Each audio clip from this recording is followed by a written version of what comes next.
Alright, objective 3, technically this should be objective 3A, because it goes hand in hand with this objective 3. Now, this objective 3 was finding graph features algebraically of just a given quadratic function. But I said in this video that we're going to work through standard form and vertex form of quadratic functions. And so this objective is going to be standard form. So it's going to be find graph features algebraically of a quadratic function from standard form. Alright, standard form is a little bit more in depth than vertex form, so just please keep that in mind as you're going through this video. And because it's more in depth, I broke this up into two parts. Part 1, this video is going to be find the vertex and axis of symmetry. Alright? The vertex is the most important piece of a parabola or in a quadratic function. Alright? We always will begin with the vertex, no matter if it's in standard form or if it's in vertex form.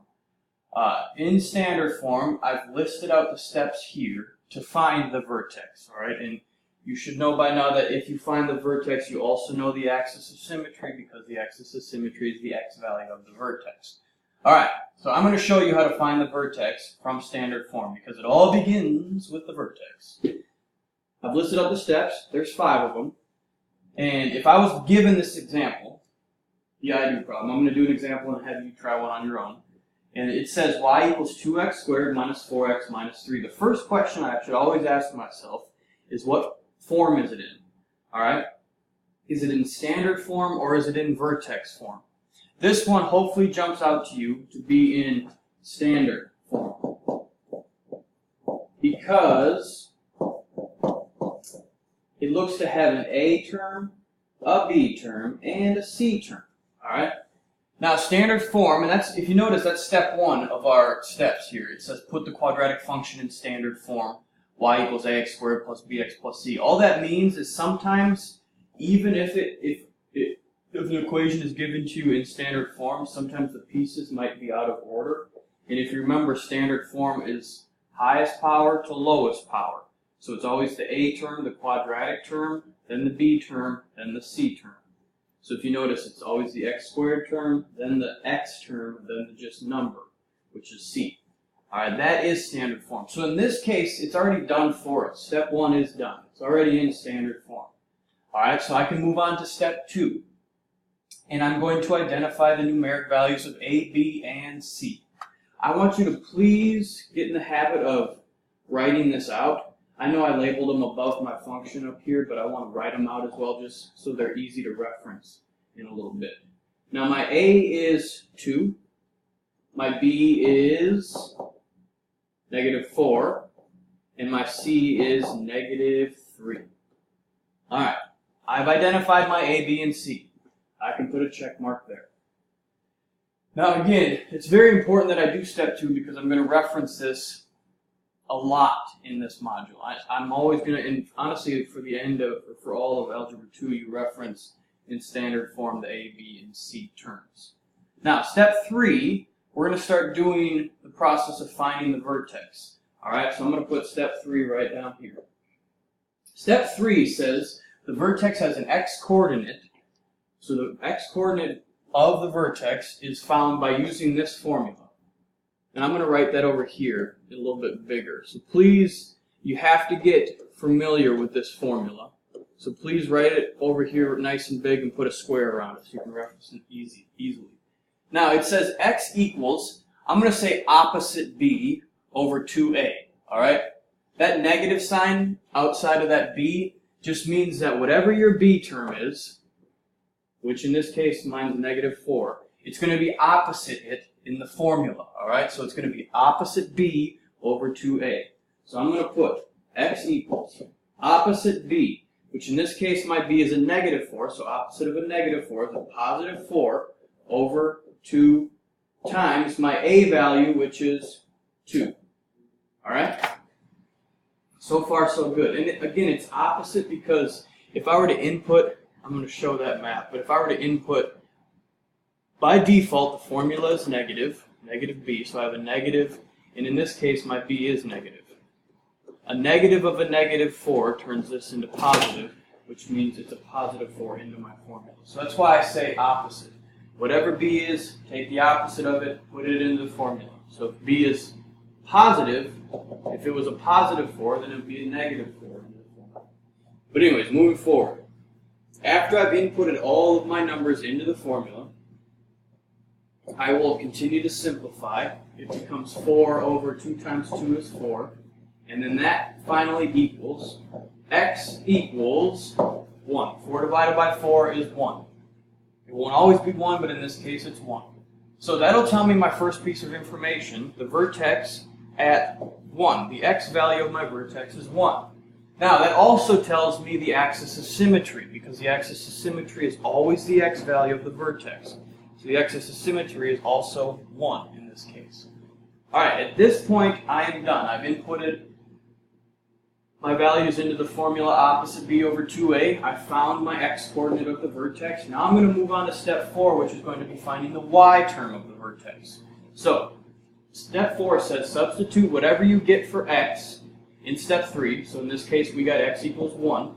And I'm going to substitute that back into the quadratic function to find the y coordinate of the vertex.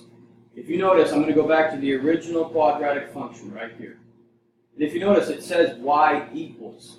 It makes sense then if I put if I input into my x values right here, the x value of the vertex, it'll spit out the y value of the vertex.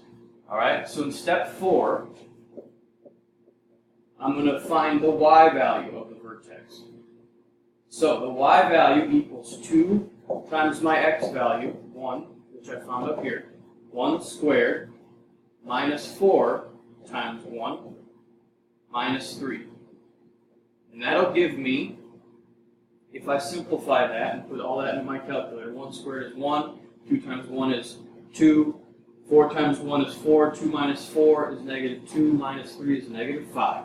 I get y equals negative 5. Please take a moment and check that work in your calculator to make sure you get y equals negative 5. So I have just found my y value of the vertex by inputting the x value of the vertex back into the original function. So at this point, I know that the y value is negative 5. So I have found my vertex, all right? And then from here, I have just done step 4. And if you notice, step 5 says the axis of symmetry is the vertical line, x equals negative, or opposite b over 2a. We already found that. So I already did step 5 technically too. So at this point, I am done. I have found the vertex and I have found the axis of symmetry using the following 4 steps. All right. To finish this, we can actually fill in more of this chart, and I want you to get in the habit of doing so. So we know that this parabola is positive, again, because it has to do with the a term. The a term is a positive 2. So since the beginning of this function is positive 2, I know that it's going to make a smiley face, so I know that it will open up. And if it makes a smiley face, I know that it has a minimum, all right? So you should always be able to do those 2 pieces that I just did when you're given the function based off of the a term, whether or not it's positive or negative. And to finalize this process, before you move on to other parts of this, I want you to be able to plot the vertex, because we're going to get in the habit of starting to draw these things as well. So I'm going to go to 1 and then down to negative 5, right there. That is my vertex. And so at this point, I am done with part 1 of this objective that says find the vertex and axis of symmetry. At this point, I want you to try the you-do problem on your own, all right? So, again, following the steps necessary to find the vertex, and you're going to find the vertex and axis of symmetry, and you should also be able to tell me whether or not it opens up or down and has a max or min based off of what sign is the a term. Is the a term positive or negative? So please pause the video and try this on your own. You should have paused the video and tried this on your own. I have listed out the steps that I took to find the vertex of this given function, y equals negative x squared plus 6x minus 2. So, please check your work with mine. I did step 2. I identified the numeric values of a, b, and c. I'll put a check mark by that step.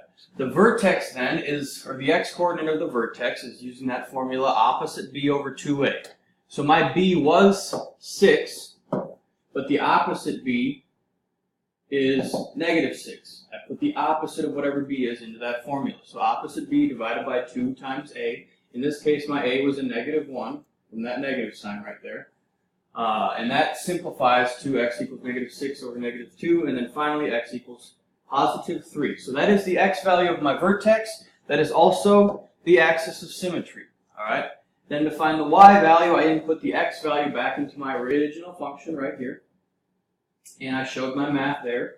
And please get in the habit of using parentheses around the inputs right here and right here. And then I inputted that into my calculator. Make sure you put the negative sign out front as well. And that gives you positive 7. So I have found my y value is positive 7.